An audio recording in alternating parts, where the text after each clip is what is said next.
అవధూత కాశీరెడ్డి నాయన ఆశ్రమం పైన నిన్న జరిగిన బద్వేల్ కాన్ఫరెన్స్ లో కాశీరెడ్డి నాయన మండలం జరిగిన ఏదైతే ఫారెస్ట్ డిపార్ట్మెంట్ వాళ్ళు చాలా దారుణం అధ్యక్ష. ఇది కాశీరెడ్డి నాయన ఆశ్రమాలు రాయలసీమలో అన్ని జిల్లాలలో కూడా ఉన్నాయి అధ్యక్ష, అలాగే ప్రకాశం జిల్లాలో కూడా ఉన్నాయి అధ్యక్ష.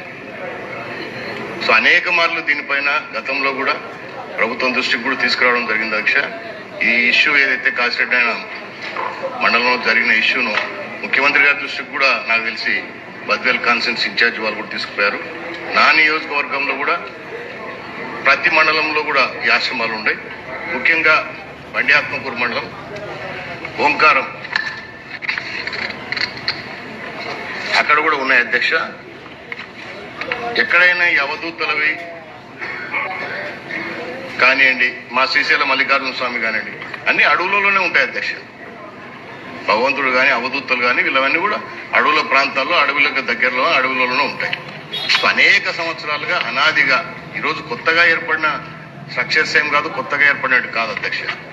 ఈరోజు ఈ విధంగా ఫారెస్ట్ అధికారులు వచ్చేసి చెప్పా పెట్టకుండా గతంలో దానిపైన రిప్రజెంటేషన్లు ఇస్తే కూడా పై అధికారులకు స్టేట్ లెవెల్లో, సెంట్రల్ లెవెల్లో అన్ని చోట్ల పోయినా ముఖ్యమంత్రి గారి దృష్టికి కూడా ఉంది అధ్యక్ష ఇది. కానీ ఈరోజు అధికారులు వాళ్ళు ఇష్టానుసారం ఇది మా రాజ్యం అన్నట్టు వాళ్ళు ప్రవర్తించడం కరెక్ట్ కాదు. ఓంకారం దేవస్థానంలో కూడా చాలా సార్లు ఈ విధంగా జరిగింది. చాలా సంవత్సరాల కిందనే పైన కొండపైన కూడా ఆలయాలు ఏర్పాటు చేయడం కూడా జరిగింది అధ్యక్ష. దానిలను కూడా తీసేయాలని చెప్పేసి అనేక మార్లు కూడా జరుగుతూ ఉంది. లక్షలాది భక్తులు, వేలాది భక్తులు వస్తారు అధ్యక్ష. శివరాత్రి రోజు కానివ్వండి, కార్తీక మాసాల రోజు కానీ, ఉగాదికి కానివ్వండి, ఏది సేవా దినాలు ఏదున్నా కూడా అనేక మంది భక్తులు వస్తారు. సో వాళ్ళ మనోభావాలకు దెబ్బతీసే విధంగా ఇదంతా భక్తులు పోగేసుకుని చేసుకుని ఏర్పాటు చేసుకునే అధ్యక్ష. ఈ ఆశ్రమం అనేది కాశీరెడ్డి నాయన ఆశ్రమం మిగతా స్వాములకు ఉంటారు స్వామి, కొంతమంది స్వాములు ఉంటారు, అటువంటి స్వాముల టైప్ కాదు అధ్యక్ష. ఎవరు వచ్చినా నిత్యము అక్కడ అన్నదాన కార్యక్రమాలు జరుగుతూ ఉంటాయి. ఇది అందరికీ తెలిసిన విషయమే. చాలా మంది అధికారులు కూడా దీన్ని వ్యతిరేకించకపోయినా కొంతమంది అధికారులు ముఖ్యంగా సో అనవసరంగా దీనిలో వాళ్ళ ఫారెస్ట్లోకి వచ్చి వాళ్ళ ఆస్తులు ఏదో లాక్కున్నట్టు అని చెప్పేసి వాళ్ళు ఈ విధంగా ప్రవర్తించడం కరెక్ట్ కాదు. సంబంధిత అధికారుల మీద చర్యలు తీసుకోండి. ఇప్పుడు నా నియోజకవర్గం కూడా అనేక సమస్యలు ఉన్నాయి.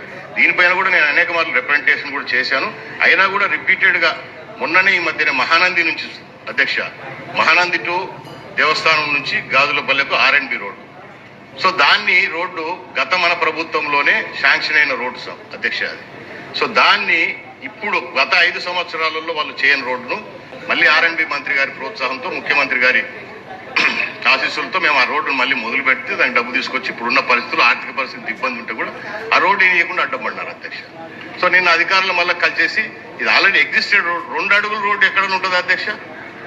R&B డిపార్ట్మెంట్ లో 2 అడుగులు వేసుకోవాలంట. 2 అడుగుల రోడ్డు ఎక్కడ ఉంది అధ్యక్ష మనకు? సో ఈ విధంగా వాళ్ళ ఇష్టానుసారం వాళ్ళు ఏం చెప్తే చట్టం, వాళ్ళు ఏం చెప్తే రూల్. చట్టాలు అనేది మనం చేసినాం అధ్యక్ష. మెయిన్ గా ప్రయారిటీ ఇచ్చేది పబ్లిక్ ఇన్కన్వీనియన్స్ ఉండదు, ప్రజలకు చూసుకోవాల్సిందే. సేమ్ టైం మన ఫారెస్ట్ కూడా కాపాడాల్సిందే. దానికి కూడా మనం ఖచ్చితంగా పబ్లిక్ రిప్రజెంటేటివ్ గా అందరికీ ఆ బాధ్యతలు ఉన్నాయి. కానీ వీళ్ళ పరిస్థితులు, వీళ్ళ కథ చూస్తా ఉంటే ఇది మా రాజ్యము, మేము ఏం చెప్తే జరగాలనే ఉద్దేశంతోనే వాళ్ళు ఉన్నాయి. ఎండోమెంట్ మినిస్టర్ గారు, గవర్నమెంట్ గారికి, ప్రభుత్వానికి మీ ద్వారా తెలియజేసేదంటే వీటిపైన ఖచ్చితంగా చర్యలు తీసుకోండి. గతంలో చాలా ఇష్యూస్ కూడా జరిగినాయి. చాలా మందిని కొట్టి కూడా బయటికి తీసుకొచ్చిన కాలాలు కూడా ఉన్నాయి. నా నియోజకవర్గం పోయిన 14 to 19 గవర్నమెంట్ లో కూడా చెంచులు నివాసం ఉంటే వాళ్ళ మీద దౌర్జన్యం చేసి కొట్టి బయటికి తీసుకొచ్చారు అధ్యక్ష. ఇటువంటివన్నీ జరగకుండా చర్యలు తీసుకోవాలని చెప్పేసి ప్రభుత్వానికి, మంత్రి గారికి